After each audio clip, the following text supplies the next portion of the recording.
रहीम। आज इल्मुल कलाम के ऊपर हमारा चौथा लेक्चर है। तो इसके अंदर इल्म कलाम के हवाले से इसकी तदवीन और इर्तिका के एतबार से अदवार पर बात की जाएगी। तो इल्म कलाम और इसकी तदवीन और इर्तिका के लिहाज से देखा जाए तो इसको 5 अदवार के अंदर तकसीम किया जा सकता है। तो इसको मुख्तलिफ़ मुहक्किकीन हज़रात ने अपने अपने तौर पर और अपनी अपनी तहकीक की बुनियाद के ऊपर मुख्तलिफ़ सदियों को मद्देनज़र रखते हुए इसकी तदवीन और इर्तिका फरमाई। लेकिन जिस किताब से मैं आप लोगों को बता रहा हूँ तो इन्होंने जिस तरतीब के साथ बतलाया तो उसी तरतीब को मद्देनज़र रखा जाएगा। तो इब्तदाई मरहले के बारे में कहा जाता है कि इब्तदाई मरहला ये पहली और दूसरी सदी हिजरी का है।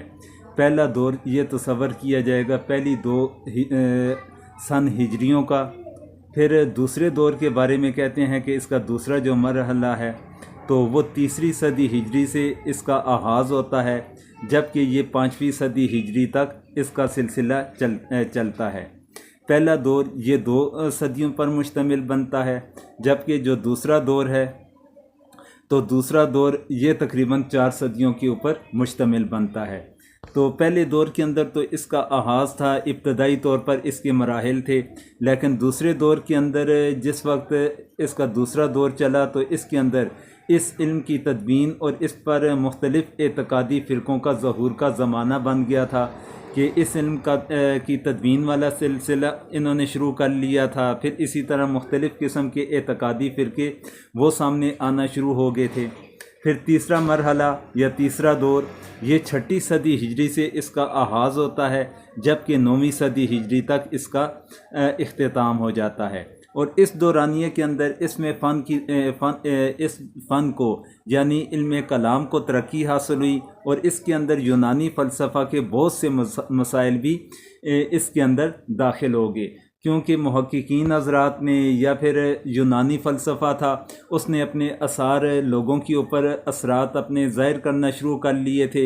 यूनानी फ़लसफ़ा उसकी किताबों की अरबी ज़बान के अंदर तर्जुमे शुरू हो चुके थे। जब लोगों ने उसका मुताला करना शुरू किया, पढ़ना शुरू किया तो कई चीज़ें वहाँ से उन्होंने लेनी शुरू कर ली। तो इस लिहाज से देखा जाए तो ये जो दौर बनता है तीसरा दौर, इस दौर के अंदर यूनानी फ़लसफ़े के बहुत से मसाइल भी इल्म कलाम के अंदर दाखिल हो चुके थे।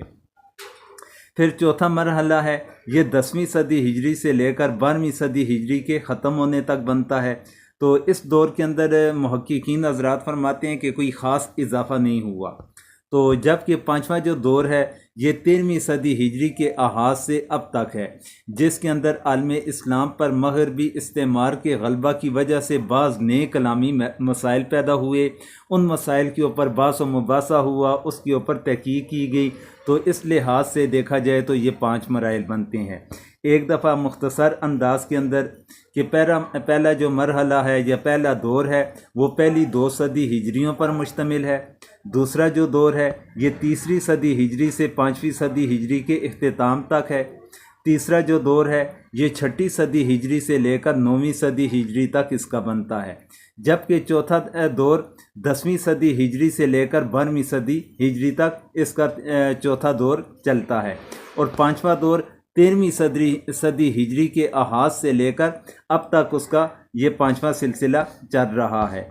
और पहले मरहले के अंदर जो सबसे पहला मसला उठाया गया था वो सबसे जो पहला मसला था वो गुनाह कबीरा के मुर्तकिब के हवाले से था।